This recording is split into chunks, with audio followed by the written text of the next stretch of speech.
as you know, and you follow politics as closely as anybody, Wasserman Schultz pretty much embodies the worst of the Democratic Party. But aside from, obviously, her propensity to just completely sell out to corporate special interests, 90% of her campaign finance comes from, obviously, oligarchic contributors, if you will.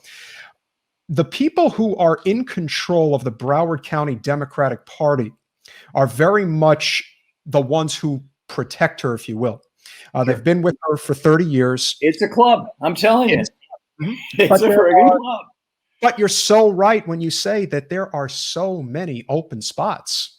Yeah. There are so many opportunities to get involved. I know the tendency is to say, well, the nice shiny object over there is the People's Party or the Green Party. But the truth of the matter is the Democratic Party could be taken over. People just have to be willing to put in the work. One of the reasons the GOP gets away with what they get away with is because that party and the people in it, they put in the work. They are on the school board. They are in the state house legislature. I mean, just look at Florida alone, and you can see that they cover all their bases. And for whatever reason, and this was not an accident, if I may. In 2008, or actually it was in 2009, when Obama won that election, as I recall. This stuff still lives over on YouTube. You can find it.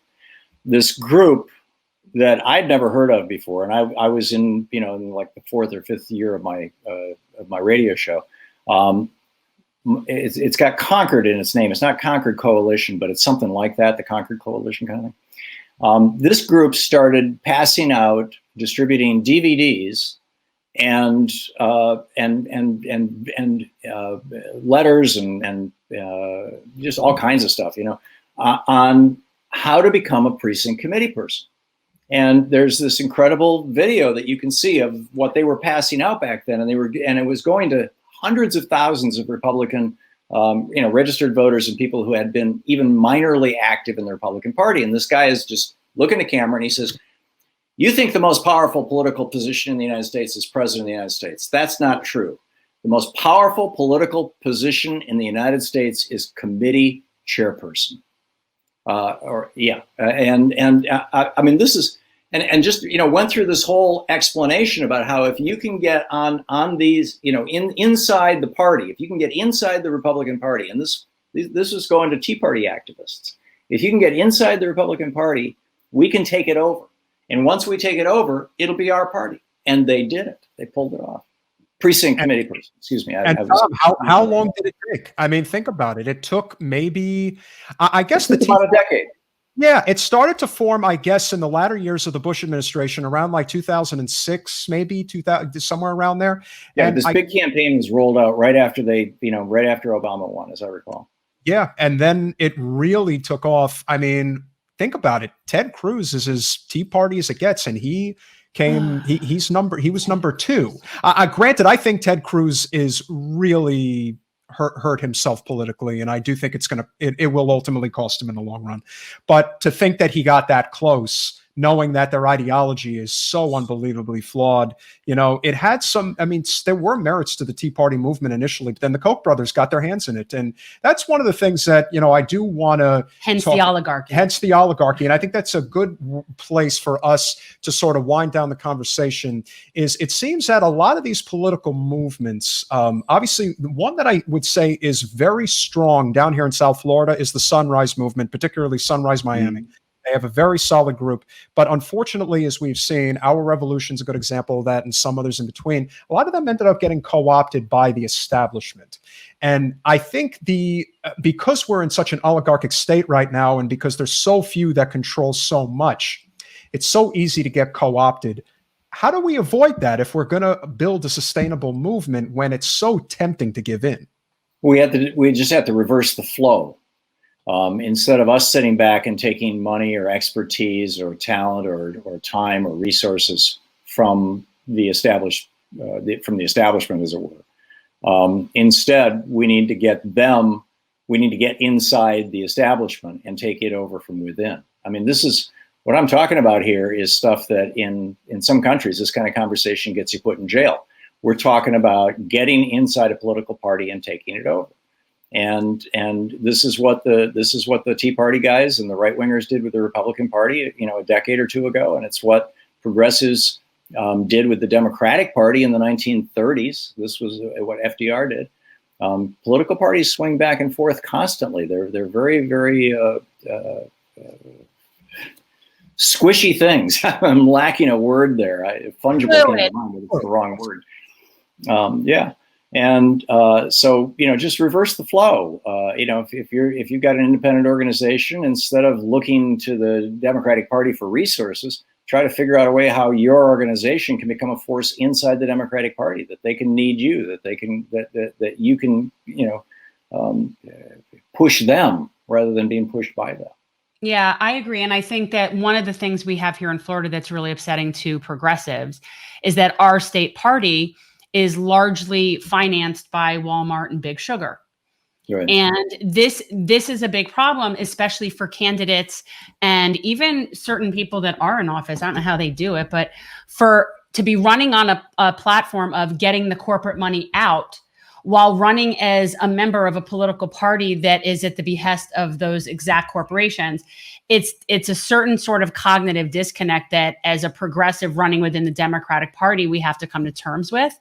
Well, I'm sorry, finish your thought. No, I was just going to say it's very, very difficult as a progressive because I wouldn't take corporate money, but yet I'm running within a party that takes corporate money. And so it's not that I'm personally hypocritical because I don't give them money. So, but it's seen that way. There's a very negative connotation amongst the left to be affiliated with a party that's corporate owned. Right. Well, and some people are cynical about government too, but we all agree that we should run for government. We should say, we were talking just a minute ago about how important it is to get Nina Turner into Congress. Yes. I would say, getting a majority of progressives in control of the Democratic Party in Florida is equally important. In fact, probably more important. One of the things that Concord group was telling the Tea Partiers about how to take over the Republican Party, in one of their videos, the guy was talking about, don't go in like you're some kind of radical. Don't go in like you're some kind of revolutionary. Don't go in like you're telling them that you're going to try and change the party. Just go in, take your place, get a lot of your friends in, and eventually you'll hit a critical mass. And then it's just up to the vote. You just take it over. And, that's thinking strategically rather than reactively. I'm sorry, I'm not familiar with Florida politics. I don't think you'll want to be. No. One thing I could say. The Democratic Party in Oregon has got its own problems too, although there's a really strong progressive coalition here. Yes, yeah, and listen, Merkley's a great senator. Blumenthal's a very good congressman. You've definitely got some good people. There's no question about that. But unfortunately, in our state, we don't have any good people. Yeah. Zero. And that's unfortunate. We do have a young lady by the name of Ann Eskamani, who I do believe is going to run for governor. And I think she's very good. And she's in the state house, puts forth really good legislation. It's going to be very interesting, the Democratic primary. DeSantis is going to be a very tough nut to crack, but I do think he's vulnerable. I do. And he's also a jerk. And I think if you get the right person to run against him, especially one with no baggage and one that has the populist left, because let's face it, despite all his baggage, Gillum did have he ran right into the progressive lane, and especially in a multi-way race, that works. And he got the nomination. Look what happened with the minimum wage down there. Yeah. They and again, a lot of Florida isn't progressive. Well, think about it. I actually working labor. Right. That's why you all need to take over the damn Democratic Party in Florida. The problem is a lot of those people are independents and reds because they're working class people and they're just. Tom, you hit the nail right on the head. Being strategic is not the easiest thing to do when people and it takes years.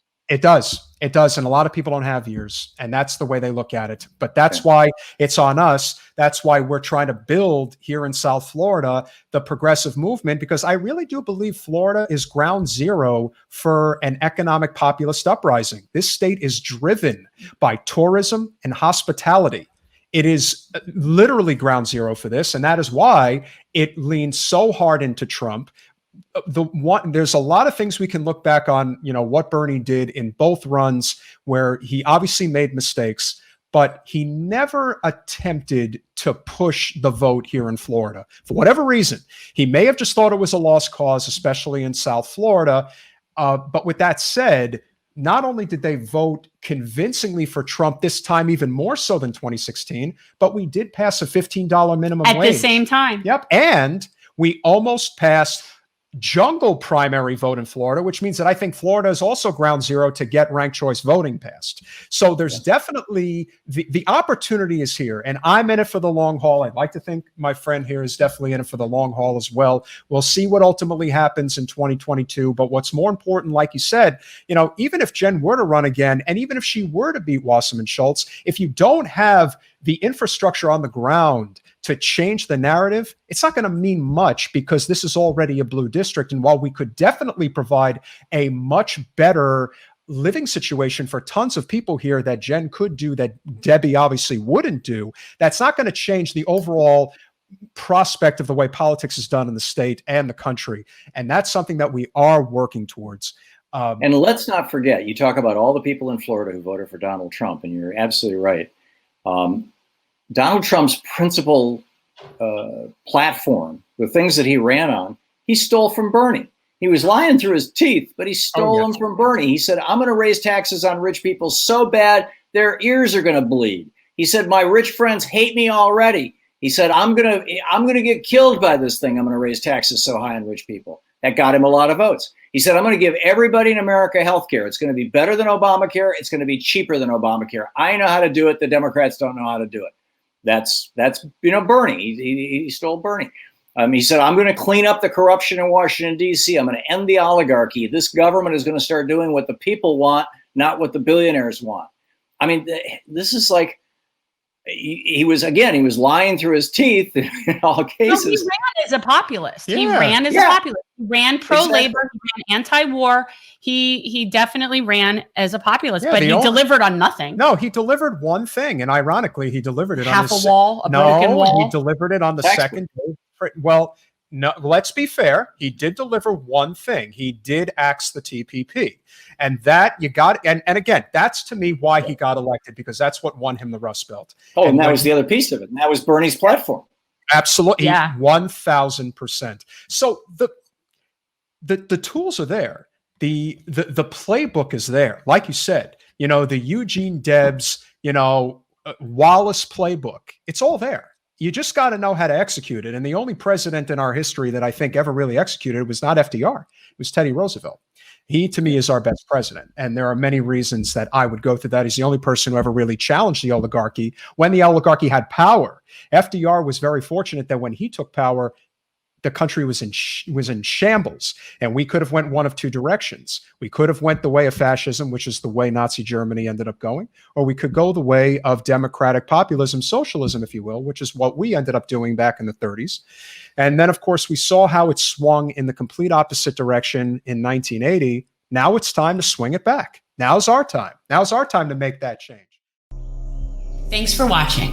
If you want to support our mission to transform politics into service, please like this video, subscribe, follow us on social media, and consider joining our Patreon, where you'll get early access to our interviews as well as other exclusive content. Links are in the description. Peace out.